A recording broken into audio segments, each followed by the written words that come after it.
Ya, saudara, tim nasional bola voli putra Vietnam akhirnya berhasil meraih kemenangan atas Indonesia di set pertama Civil League 2024. Di mana Indonesia yang sempat unggul di awal laga berhasil ditikung Vietnam dengan pengejaran yang signifikan dan bangkit membalikkan keadaan di fase akhir dengan poin kemenangan 25-21. Hasil tersebut memberikan satu keunggulan bagi Vietnam dengan skor 1-0 atas Indonesia di Ninoy Aquino Stadium Manila, Filipina pada Minggu 18 Agustus. Pada set pertama, Indonesia yang didampingi langsung oleh Coach Lee Kyu-jang, Liu menurunkan Randy Tamamilang, Agil Angga, Farhan Halim, Yuda Mardiansyah, Putra Dio Zulfikri, Hendra Kurniawan, dan Libero Fareza Raka sebagai pemain mula. Indonesia dan Vietnam mengawali laga dengan rally yang begitu panjang, namun berhasil dituntaskan Hendra Kurniawan lewat bola quick. Dalam posisi tersebut, Indonesia membuka poin dan lewat 3 poin dari Hendra Kurniawan membawa Indonesia memimpin dengan kedudukan 3-1. Ditambah satu servis es dari Farhan Halim menambah keunggulan Indonesia atas kubu lawan.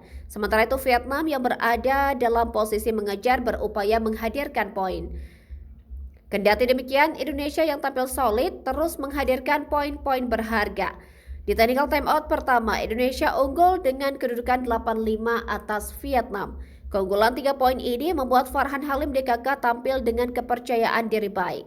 Tetapi Vietnam yang menolak bangkit terus memberikan perlawanan untuk mengikis ketertinggalan atas Indonesia.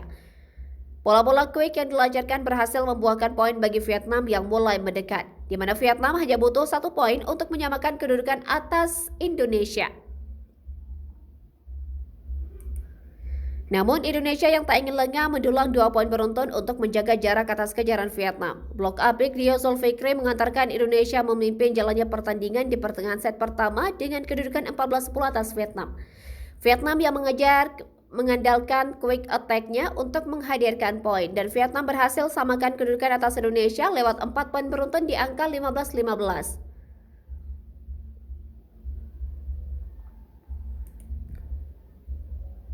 Memasuki penghujung set pertama, Vietnam memimpin jalannya pertandingan lewat keunggulan 21-18 atas Indonesia.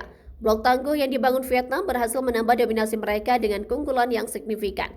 Pasalnya Vietnam unggul dengan kedudukan 23-18 atas Indonesia. Dalam posisi ini Indonesia membutuhkan poin beruntun untuk mengejar Vietnam. Set pertama berhasil didapatkan Vietnam dengan poin akhir 25-21 dan unggul 1-0 atas Indonesia di Civil League 2024.